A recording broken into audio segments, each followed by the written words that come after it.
Hi, Jody here from Healing Journey. You can find me at www.healingjourneyservices.com. I'm a functional health practitioner and I love to help women literally get their shit together. So today I'm going to be talking a little bit about mold and why mold might be the reason why your gut isn't healing and why you haven't picked it up yet. So you may have been working with, a doctor, you may have gone to see other functional health practitioners, and they may have missed mold, and I'm going to tell you why. So the first reason they might have missed it is that they haven't run the right tests on you. So when you're looking at the GI map, for those of you who have run the GI map, maybe it's come back clean for you, or there's a little bit of stuff on the GI map, but it's nothing really groundbreaking compared to what your symptoms are, and you're like, I totally thought I was going to find a parasite or like something astronomical that would be really obvious why I have my symptoms, and there's no worms and there's no amoebas, and I don't really understand this. That's because the GI map is not going to be adequately testing for mold. So they do test for candida and some fungal species, but they don't test for what you need to know to pick up mold. A lot of times the profile I see is two ways. So one, it's like not really a lot going on and a very low stigatory IgA. So a lot of inflammation going on that's really wrecking the gut immune system, and it's not working very well. And the other is I see a GI map that's completely lit up. You treat it and you come back and it's even bigger, or there's different infections and you're like, what? Maybe you've gone through like 1 or 2 or 3 rounds of protocols of different things, and you feel good for a little bit, or maybe you never feel good and your GI map keeps coming back lit up. So I'm going to explain that for you today. So the other thing is that if you go to your doctor and he runs a blood test on you, chances are if you have mold illness, that blood test and most of the markers are going to come back within the normal range, because those blood test markers, the one that's run within, a full blood panel, aren't geared to picking up mold illness. And so you may be feeling like absolute shit and it's not really showing up on the test you're doing. Also, if you've run an organic acid test, so this was me, I ran an organic acid test. I thought, okay, there's some things on there, but nothing major. But if you've run one from Genova, it will not pick up mold colonization. And so you may just not be running the right test to pick up mold.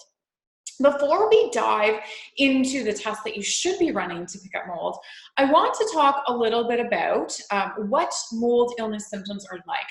So just a reminder, if you're new to the mold world, that mold can colonize on any mucosal lining in the body.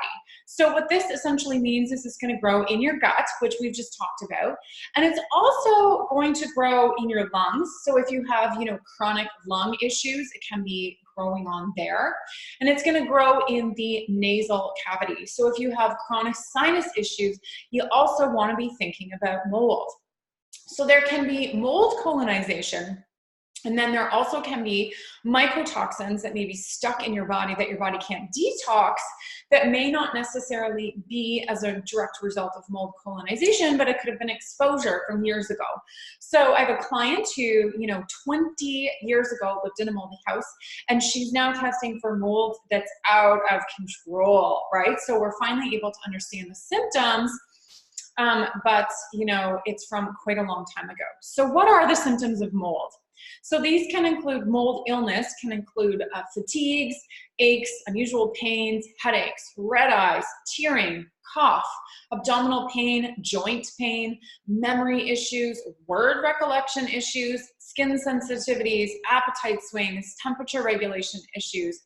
Maybe you have a light sensitivity, perhaps blurred vision, sinus issues, which we've talked about, diarrhea. So, these are the type of people, maybe this is you, where you're eating super duper clean and you're still feeling like shit.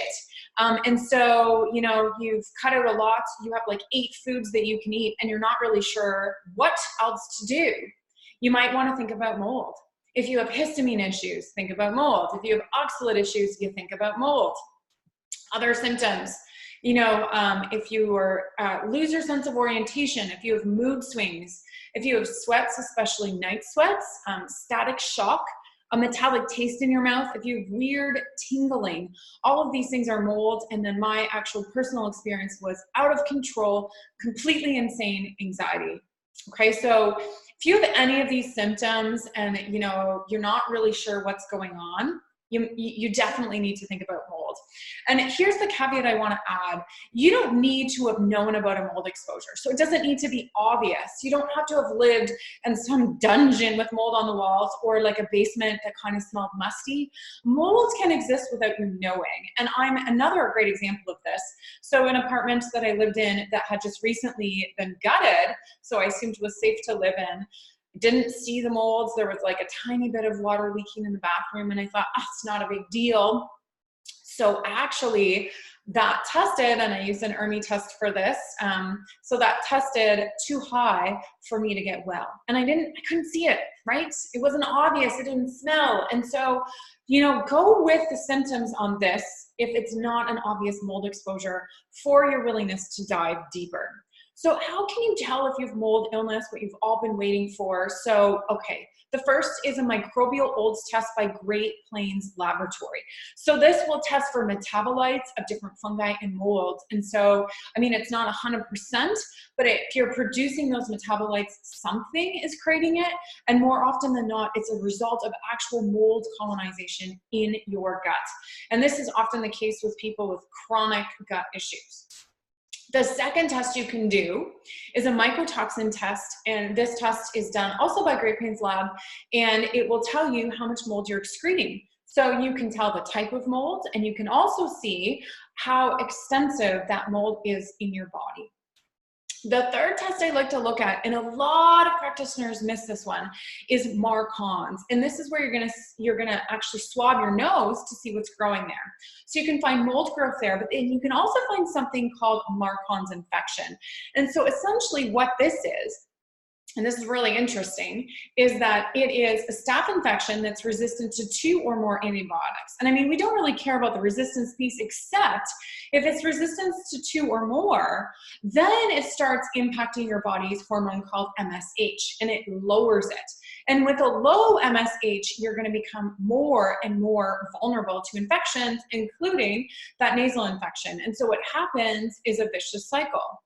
The Marcons lowers the MSH, which makes you vulnerable to more Marcons, and the cycle continues. But what low MSH will also do, and this is circling back to that GI map that keeps coming back lit up, the Marcons is actually going to be reducing your immune system, and then you're going to be vulnerable to chronic gut infections. And so now you're seeing the link, and now you know how to test. So I'd love to hear from you. Have you run these tests? Do you want to run these tests? Do you think mold is part of your picture? Are you one of those people that are like, WTF is going on with me? And maybe you've missed mold. Let me know below.